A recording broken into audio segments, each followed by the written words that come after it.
உங்கள் ஆரோக்கியமே எங்கள் லட்சியம். மாமியார் அடுப்பங்கராவிலிருந்து இன்றைக்கி நீங்கள் பார்க்க போகிறது ரொம்ப ட்ரெடிஷ்னலான கல்யாண பருப்பு உசிலி.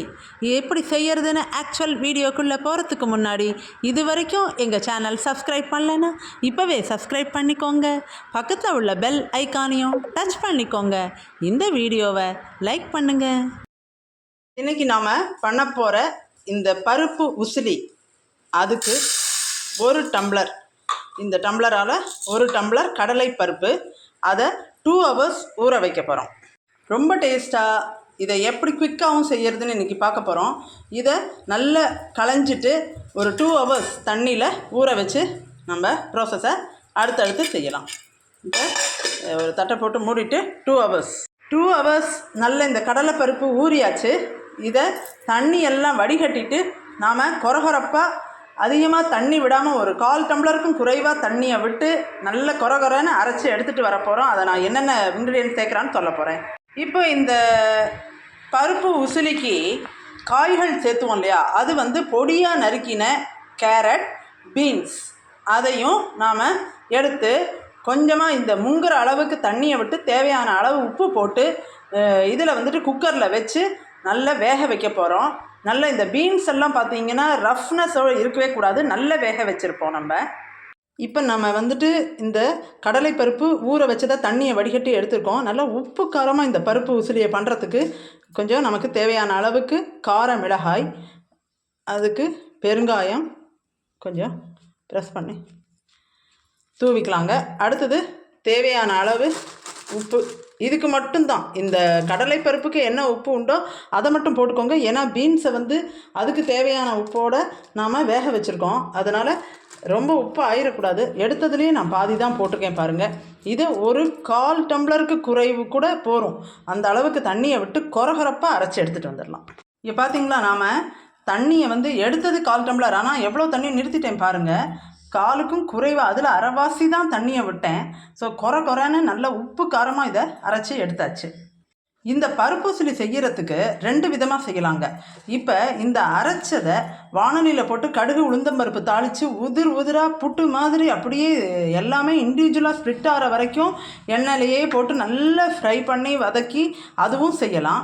இல்லைனால் இந்த அரைச்சதை இது போல் இட்லி தட்டு இருக்கு இல்லையா, அதுலேயும் வேக வச்சு அந்த வேக வச்சதை எடுத்து தனியாக ஒரு பிளேட்டில் போட்டு ஆறின உடனே உதிர்த்துட்டு அதை கடுகு உளுத்தம்பருப்பு தாளித்து அதையும் வானலியில் நல்லா பெரட்டி எடுக்கலாம். 2மே மெத்தடு. இது யூஸ்வலாக அளவு அதிகமாக இருந்ததுன்னா நம்ம டைரெக்டாக பண்ணுறதுக்கு டைம் ஆகும், டேஸ்ட்டு அதிகம், ஏன்னா எண்ணெய் கொஞ்சம் அதிகமாக ஆகும். ஆனால் இது போல் வேக வச்சு செய்யும்பொழுது நேரமும் குறைவு, எண்ணெயும் குறைவு.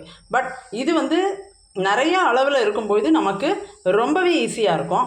இது சிறிய அளவில் இருந்ததுன்னா நம்ம தாராளமாக செய்ய முடியும். ஆனால் எனக்கு எப்போவுமே ஈஸியாகவும் நல்ல குயிக்காகவும் பண்ணணுங்கிறவங்க யூ சூஸ் திஸ் மெத்தட். இந்த மெத்தடை நீங்கள் ஃபாலோ பண்ணிக்கலாம். இது போல் அந்த கொரகொரன்னு அரைச்சி வச்ச கடலைப்பருப்பு, மிளகாய் வற்றல், பெருங்காயம், அளவான உப்பு, இதுக்கு எவ்வளவு தேவையோ அந்த அளவு உப்பு போட்டு கொரகொரன்னு அரைச்சி வச்சதை இந்த இட்லி தட்டு, இதை இந்த இது இருக்கு இல்லையா நம்ம இட்லி பானை, அதில் ஒரு தட்டில் வச்சுட்டு கீழே கொஞ்சமாக தண்ணி வச்சுருக்கேன். இப்போ பாருங்கள் அதையும், ஏன்னா பிகினர்ஸ்க்கு அது கொஞ்சம் ஐடியா இருக்குமான்னு தெரியாது. ஸோ அதுலேயும் இந்த சாய்ச்சி வச்சு காமிக்கிறேன் பாருங்கள், அப்போ தான் தண்ணி தெரியும். ஸோ அளவான தண்ணி கீழே வச்சுட்டு அதுக்கு மேலே இந்த பாத்திரத்தை வச்சுட்டு அதுக்கு மேலே நான் இதை வைக்க போகிறேன். இதில் என்ன ஒரு விஷயம் நீங்கள் பார்க்கணுன்னா, இந்த பிளேட்ஸ் எல்லாம் டோட்டலாக ஓட்டை இல்லாமல் இருக்குது பார்த்தீங்களா. ஹோல்ஸ் இருந்ததுன்னா நீங்கள் அரைச்சதை வச்சிங்கன்னா எல்லாமே ஸ்டீமில் கீழே கரைஞ்சி போயிடும். இது போல் ஹோல் இல்லாத பிளேட்டாக இருந்தால் தான் நீங்கள் இது மாதிரி யூஸ் பண்ண முடியும். இல்லாட்டி சின்ன வாழை இலையை கட் பண்ணி வைக்கணும். பிகினர்ஸ்க்கு எவ்வளோ தூரம் அது பாசிபிள்னு எனக்கு தெரியல. 2வது, இதை நான் மேலாக வச்சுட்டு டைரெக்டாக மூடி போட்டேன்னா மூடியிலேருந்து தண்ணி வேர்த்து இது முழுக்க ஆகிடும். அதனால டு ப்ரிவெண்ட் தட், அதுக்கு தடுக்கிறதுக்காக இது போல் மேலே ஒரு பாத்திரத்தை இது போல் வச்சிடலாம். அதனால தான் கீழ் பாத்திரத்தை அதுக்கு யூஸ் பண்ணி மேலே இதை க்ளோஸ் பண்ண போகிறேங்க. இப்போ பாருங்கள், இதையும் க்ளோஸ் பண்ணிவிட்டு நாம் இந்த இதை இட்லி பானையை அடுப்பில் ஏற்றி நல்ல ஒரு ஸ்டீம் வர அளவுக்கு, இட்லி வேகிறதுக்கு மொத்தம் 10 நிமிஷம் அப்படின்னாக்கா இதுவும் ஒரு 10 நிமிஷம் நாம் அந்த எல்லா பக்கமும் ஸ்டீம் வர்றது தெரியும். அது வரைக்கும் இதை ஸ்டீம் குக் பண்ணி எடுத்துடலாம். இப்போ ஒரு 10 நிமிஷம் ஆச்சு இதை வச்சு. பார்த்தீங்கன்னா நல்லா அந்த வாசனையும் வந்தது. ரெண்டாவது 10 மினிட்ஸ் அந்த இட்லிக்கு கொடுக்குற அதே டயத்தில் இதையும் இப்போ ஸ்டீம் குக் பண்ணியாச்சு. இதை செப்பரேட்டாக ஒரு பிளேட்டில் போட்டு ஆற விட்டுட்டு நான் உங்களுக்கு ஃபர்தர் ஸ்டெப் சொல்கிறேன். இப்போ நம்ம இதை இப்படி பிளேட்லேருந்து இது மாதிரி இட்லி மாதிரியே தான் அதை எடுத்து இந்த பெரிய பிளேட்டில் போட போகிறோம். பாருங்கள், இது நல்லா ஆறணும். உதுத்து விடுறதுக்கு இது நல்லா ஆறணும். சூட்டோட கையில் வைக்க முடியாது நம்மளால். அதனால் இன்றைக்கி இந்த சேனலில் பார்த்தீங்கன்னா உங்களுக்கு ஒரு சின்ன விஷயம் சொல்ல போகிறேன். என்னன்னாக்கா என்னோடய ஃப்ரெண்டு, ஆக்சுவலாக அவங்க ஷீ இஸ் ஃப்ரம் டெல்லி. அவங்க டெல்லியில் பார்ன் அண்ட் பிராட் அப். அவங்க வந்து சவுத் இந்தியாவுக்கு அவங்களுடைய ஹஸ்பண்ட் ட்ரான்ஸ்ஃபர்னால் ஷிஃப்ட் ஆகி வந்திருக்காங்க. அவங்க she is a very close friend of mind, என்னுடைய நெருங்கிய தோழி. அவங்க சொல்லி தான் நான் ஈவன் என்னுடைய ஒரு 2 வீடியோக்கு முன்னாடி பார்த்தீங்கன்னா பன்னீர் புர்ஜி போட்டேன் நான். இன்னும் நார்த் இந்தியன் டிஷ்ஷஸ் எல்லாமே அவங்களுடைய ஃபுல் இதில் தான் நம்ம பண்ண போகிறோம். ஏன்னா ஒரு பர்டிகுலர் டிஷ்ஷு வந்து அந்த ஏரியாக்காரங்களே பண்ணும்பொழுது அதனுடைய சிறப்பு மிக அதிகமாக இருக்கும். என்னதான் இருந்தாலும் நான் வந்து இப்போது இங்கே பண்ணினாலும் ஒரு சவுத் இண்டியன் நார்த் டிஷ்ஷை கற்றுட்டு பண்ணுறவங்க இருக்காங்க. பட் அவங்களே பண்ணும்போது இன்னும் அதோட வேல்யூ சிறப்பு ரொம்ப சிறப்பாக நல்லா செஞ்சு கொடுக்கலாம் நம்மளுடைய சப்ஸ்கிரைபர்ஸ்க்குன்னு சொல்லிட்டு. ஸோ அவங்க இன்றைக்கி வந்திருக்காங்க நம்மளுடைய இதை பார்க்குறதுக்கு. இந்த பருப்பு உசிலி அவங்களுக்கு ரொம்ப பிடிச்சது. அதனால் இதை வந்து அவங்க இப்போ பேசுவாங்க. ஹாய் ஆல், எல்லாருக்கும் வணக்கம். இந்த பருப்பூசலி எனக்கு ரொம்ப பிடிக்கும். It's very super. எனக்கு தெரிஞ்ச நார்த் இந்தியன் டிஷ்ஷை நான் மேமிட்ட சொல்லி இந்த வீடியோவில் போட சொல்கிறேன். தேங்க்யூ. தேங்க்யூம்மா, thank you very much. Thank you my dear friend. So இப்போ நாம் இது நல்லா ஆறினத்துனால இது போல் நல்லா உதுத்து விட்டுக்கிறோம். ஸோ என்னுடைய ஃப்ரெண்டு இந்த சேனலில் உங்களோட தன்னுடைய நார்த் இண்டியன் டிஷ்ஷஸ் எல்லாமே ஷேர் பண்ணி செய்ய போகிறாங்க, சொல்ல போகிறாங்க. ஸோ நம்ம அவங்களுடைய டிஷ்ஷஸ் எல்லாம் அவங்க மூலமாகவே ரொம்ப அருமையாக தெரிஞ்சுக்க போகிறோங்க. ஸோ இது நல்லா இப்போ உதுத்து விட்டாச்சு. இந்த பருப்புஸ்லிக்காக இன்றைக்கி நாம் பீன்ஸ் கேரட் நல்லா வேக வச்சு எடுத்துருக்கோம். இப்போ அடுத்த ஸ்டெப் போய்க்கலாம். இப்போ நாம் இந்த வானொலி நல்லா சூடாயாச்சு. இதில் ஒரு பாருங்கள், ஒரு 1/4 கரண்டி இல்லை 1/2 கரண்டி அந்த ரசக்கரண்டியெல்லாம் எடுப்போம் இல்லையா, அந்த கரண்டியால் அதை விட்டு அது சூடு ஆன உடனே பாருங்கள், சூடு ஆன உடனே நாம் கடுகு, உளுத்தம்பருப்பு, பெருங்காயம் இது 3 போட போகிறோம். இப்போ இந்த எண்ணெய் சூடாயாச்சுங்க. அதனால் இப்போ 1 ஸ்பூன் கடுகு அது இந்த எண்ணெயில் நல்லா பொரியட்டும். ஓரளவுக்கு பாதிக்கு மேலே இது வெடித்து வந்ததும் 1 ஸ்பூன் உளுந்தம் பருப்பு இதில் போடலாங்க. பார்த்தீங்களா, இது போல். இது வந்துட்டு உளுத்தம் பருப்புலாம் நல்ல ஓரளவுக்கு கோல்டன் ஃப்ரை வந்தாச்சு. அதனால் நாம் இந்த உதுத்து வச்சுருக்கிற பருப்பூசலிக்கான பருப்பை உதுத்ததை இப்படி போட போகிறோம். பாருங்க,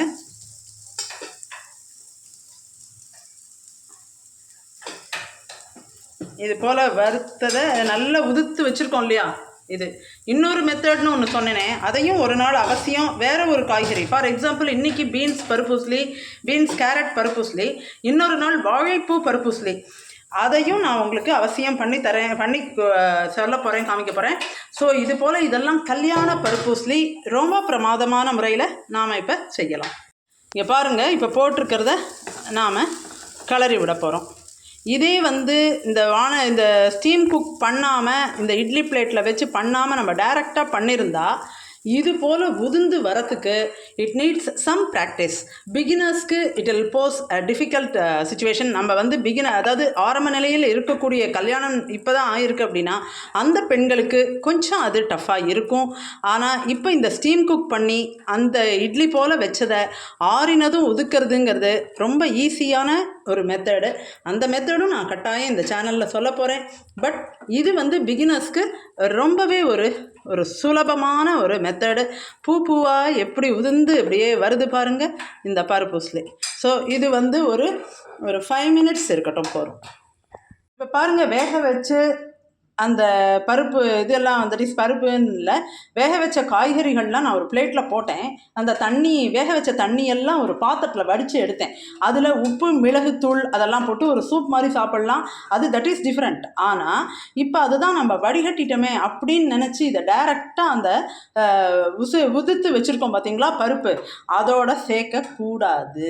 ஏன் அப்படின்னாக்கா, இதை நாம் நல்ல ஒரு கரண்டியால் ப்ரெஸ் பண்ணி இது போல் சாய்ச்சி கொடுக்கணும்.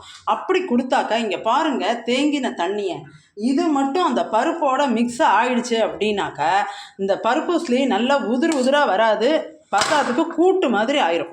அதனால் in order to avoid this, either நீங்களே கம்ப்ளீட்டாக ஸ்ட்ரெயின் பண்ணணும், இல்லைனா கையால் சூடு ஆடுறது. இங்கே பார்த்தீங்களா ஒவ்வொரு கைப்பிடிலையும் எவ்வளவு தண்ணி இருக்குன்னு. இது போல் நல்ல ஒரு பிழிஞ்சு எடுத்துட்டு அந்த தண்ணியை நாம் சூப்பாக யூஸ் பண்ணிக்கணும். இங்கே பார்த்தீங்களா, ஸ்டெய்னர் வச்சு என்ன தான் நீங்கள் வடிகட்டினாலும் ப்ரெஸ் பண்ணணும். கரண்டியால் நல்லா அழுத்தி அழுத்தி அழுத்தி ப்ரெஸ் பண்ணணும். ப்ரெஸ் பண்ணினாக்கா இது போல் எவ்வளவு தண்ணி கலெக்ட் ஆகிருக்கு பாருங்கள். நீங்கள் பட்டாலும் ப்ரெஸ் பண்ணாமல் நல்லா வெந்தாச்சு வடிகட்டியாச்சுன்னு போட்டிங்கன்னா அந்த பருப்பூஸ்லி உதிராக வரவே வராது. This is a important step. இதில் இப்போ நாம் அது போல் ப்ரெஸ் பண்ணி எடுத்த தண்ணியை we will place it, we will pour it into another vessel. இன்னொரு பாத்திரத்தில் அந்த வடிகட்டின தண்ணியை நாம் இதில் எடுத்துக்கலாம். இதை வேஸ்ட் பண்ண வேண்டாம். திஸ் இஸ் பியூர்லி பார்த்தீங்கன்னா இது டோட்டலாக வந்து ஒரு காய்கறி வேக வைத்த தண்ணீர். அதில் ஏகப்பட்ட சத்துகள் இருக்குது. அதனால் அதை வந்துட்டு நாம் கொஞ்சமாக ஏற்கனவே உப்பு போட்டிருக்கோம், மிளகுத்தூள் போட்டு ஒரு ட்ராப் 2 ட்ராப் நெய் விட்டு நல்லா சூப்பராக சாப்பிட்லாம். இப்போ வாங்க, ஸோ இதில் நாம் பக்காவாக அந்த ப்ரெஸ் பண்ணி கையால் பிழிஞ்சு கூட ஆறிடுச்சுன்னா அப்படி பண்ணலாம். அதை எடுத்ததை நாம் இதில் போட்டு நல்லா அடுப்பை சிம்மில் வச்சுருக்கேன், கலந்து விடலாங்க. பாருங்கள், பார்க்கும்போதே அதோடைய இது வந்துட்டு பிரமாதமாக இருக்குது. அந்த டெக்ஸ்சர், கலர் எல்லாமே. இப்போ இது ரொம்ப நல்ல கலந்தாச்சு.